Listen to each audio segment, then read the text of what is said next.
ਮੁੱਛਾਂ ਆ ਇੱਕ ਬੜੀ ਬੜੀ ਮੁੱਛਾਂ ਅੱਛਾ ਉਹਦੇ 3000 ਦੇ ਟਿਕੇ ਨਾਲ ਹੀ ਹੈ 3000 ਦੇ ਟਿਕੇ ਲਵਾਏ ਨੇ ਜੀ ਤੇ ਕੈਸ ਦੇ ਨਾਲ ਫਿਰ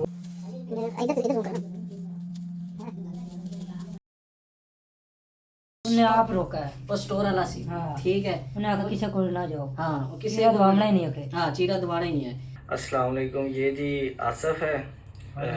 ये हमारे पास आए थे कल कायमपुर तो कायमपुर से। ठीक है, डॉक्टरों को बड़े टीके कराए जी, ठीक है, नहीं रमान आया ठीक।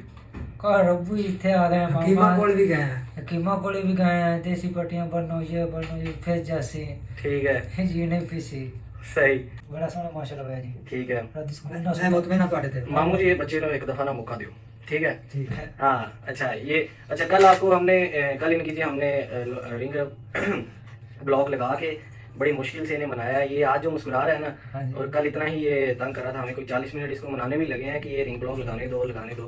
फिर कहीं जाके 5 मिनट के अंदर प्रोसीजर किया है, इनका एब्सेस ड्रेन किया है इसमें से, ठीक है। और कल मैंने इनसे वादा किया था हाँ जी। कि क्या वादा किया था आपके साथ? बात किया था भाई, रात सोओगे हां रात सुता सुकून ना सुता। हाँ, कितने दिन पहले नहीं सोते तुसी? 10-12 दिन अच्छा, नींद नहीं आनी सी। किसी ने कोल गए सी टीके वगैरह लगवान? हां जी लवांदे रहे। अच्छा, उन्हें की क्या सी थानू? 500 ਦਾ ਰੋਜ਼ ਦਾ ਟੀਕਾ ਲਾਉਂਦਾ ਤੇ ਕੋਈ ਫਰਕ ਹੀ ਨਹੀਂ ਪਿਆ। अच्छा, उन्हें की क्या सिखा? ਅਗਰ ਚੀਰਾ ਨਹੀਂ ਦਿਵਾਉਣਾ अच्छा। ਮੈਂ ਡਾਕਟਰ ਉਂਗਲ ਕੱਢ ਦੇਣਗੇ, अच्छा, ਇਹ ਵਿੱਚ ਖੁਸ਼ਕ ਕਰ ਦੇਣੇ ਆ। अच्छा। ਠੀਕ ਹੋ ਜਾਂਦੀ। सही। फिर अब रात सोए हो? चलेंगे, बहुत शुक्रिया जी, अल्लाह ताला इसे सेहत दे, तंदुरुस्ती दे। हमने अपनी तरफ से पूरी कोशिश की है और अच्छा इलाज करें इसका।